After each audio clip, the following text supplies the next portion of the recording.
सूखी डाली सुप्रसिद्ध एकांकीकार उपेंद्र नाथ अस्क जी द्वारा लिखी एक पारिवारिक पृष्ठभूमि पर आधारित प्रसिद्ध एकांकी है। इस एकांकी के माध्यम से लेखक ने संयुक्त परिवार की समस्याओं पर प्रकाश डाला है। नाटक में दादाजी का चरित्र एक आदर्श मुखिया का है जो अपने परिवार को एक साथ रखने का प्रयास करते हैं। इंदु का चरित्र एक ऐसी महिला का है जो अपने पति और परिवार के बीच फंसी हुई है। नाटक में मोहन का चरित्र एक ईर्ष्यालु और नकारात्मक व्यक्ति का है जो परिवार में कलह पैदा करता है। सूखी डाली एकांकी नाटक एक मार्मिक कहानी है जो हमें परिवार के महत्व और रिश्तों की मजबूती के बारे में सोचने पर मजबूर करता है। सूखी डाली हिंदी के सुप्रसिद्ध एकांकीकार उपेंद्र नाथ अस्क द्वारा रचित एक सामाजिक एकांकी है जिसमें यह बताया गया है कि संयुक्त परिवार को बनाए रखने के लिए घर के मुखिया को समझदारी से काम लेना पड़ता है। यद्यपि इस एकांकी में एक परिवार की कथा है, किंतु इस संयुक्त परिवार के माध्यम से अस्क जी ने देश की अखंडता का संदेश प्रतीकात्मक शैली में दिया है।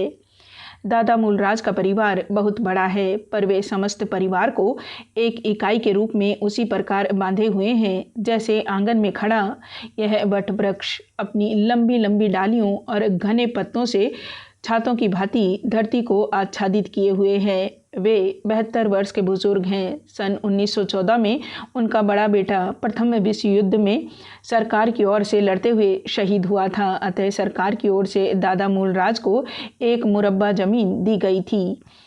अपने साहस, परिश्रम एवं दूरदर्शिता से उन्होंने एक मुरब्बे से 10 मुरब्बे जमीन कर ली। यही नहीं अपितु उन्होंने डेयरी फार्म एवं चीनी कारखाना भी खोला हुआ है जिसे उनके बेटे और पोते संभालते हैं। उनका सबसे छोटा पोता परेश अभी अभी नायब तहसीलदार होकर इसी कस्बे में नियुक्त हुआ है, जिससे उनके परिवार का सम्मान बढ़ गया है। उसका विवाह लाहौर के प्रतिष्ठित कुल की सुशिक्षित ग्रेजुएट कन्या बेला से हुआ है।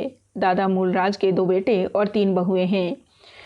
बहुओं को बड़ी भाभी, मझली भाभी व छोटी भाभी कहा जाता है। परिवार में 3 पौत्र वधुएं हैं जिन्हें क्रमशः बड़ी बहू, मझली बहू और छोटी बहू कहा गया है। छोटी बहू का नाम बेला है, वह परेश की पत्नी है। इंदु बेला की ननद है। एकांकी में नाम न देकर छोटी, मझली, बड़ी का सहारा लिया गया है। बेला पढ़ी लिखी सुशिक्षित बहू है। उसे इस परिवार में आए अधिक दिन नहीं हुए। यह अच्छा नहीं लगता कि उसकी भाभी हर बात में उसके मायके का बखान करे।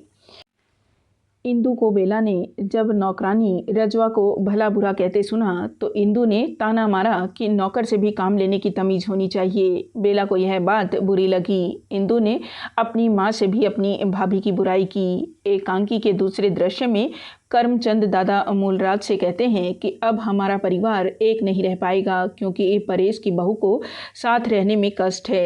दादाजी ने यह बात समझ ली और कहा कि यदि हल्की सी खरोंच पर दवाई न लगाई जाए तो वह घाव बन जाती है, फिर वह मरहम से भी ठीक नहीं होती।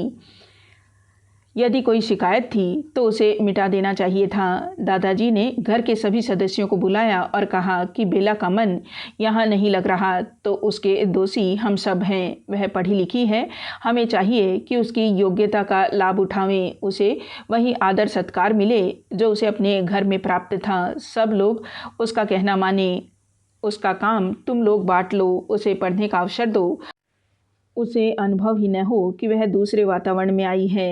परिवार के सभी लोगों ने दादाजी की बात मानकर बेला को आदर देना आरंभ कर दिया। उसे कोई भी काम नहीं करने देता। यह स्थिति भी बेला के लिए असह्य हो गई। इंदु ने भी अपनी भाभी बेला को यह बताया कि ऐसा दादाजी की आज्ञा से हो रहा है। बेला ने इंदु से कहा उसे भाभी जी न कहकर केवल भाभी कहा करे और दादाजी से कहा कि आप पेड़ से किसी डाली का टूट कर अलग होना पसंद नहीं करते, पर क्या आप यह चाहेंगे कि डाली पेड़ से लगी लगी सूख जाए? मुझे मान सम्मान आदर नहीं चाहिए, बस बराबरी का बर्ताव चाहिए। कोई परायेपन का व्यवहार न करे तभी मैं इस घर में रच बस पाऊंगी। समस्या दूर हो चुकी थी। परिवार ने बेला को भली भांति एक नए सदस्य के रूप में अपना लिया था और वह भी इस वट वृक्ष की एक शाखा बन गई थी। प्रस्तुत एकांकी के माध्यम से एकांकीकार ने यह दिखाना चाहा है कि आपसी समझदारी तथा असहनशीलता से बड़ी बड़ी समस्याओं का सामना किया जा सकता है। दादाजी की परिपक्व बुद्धि के परिणाम स्वरूप एक घर के कार्य में सहयोग न देने वाली स्त्री भी सहयोग देने लगती है। यहाँ गांधी जी के दर्शन का प्रभाव लेखक पर दिखाई देता है कि कठोरता पर कोमलता से विजय प्राप्त की जा सकती है और लेखक अपने उद्देश्य में सफल भी हुए हैं।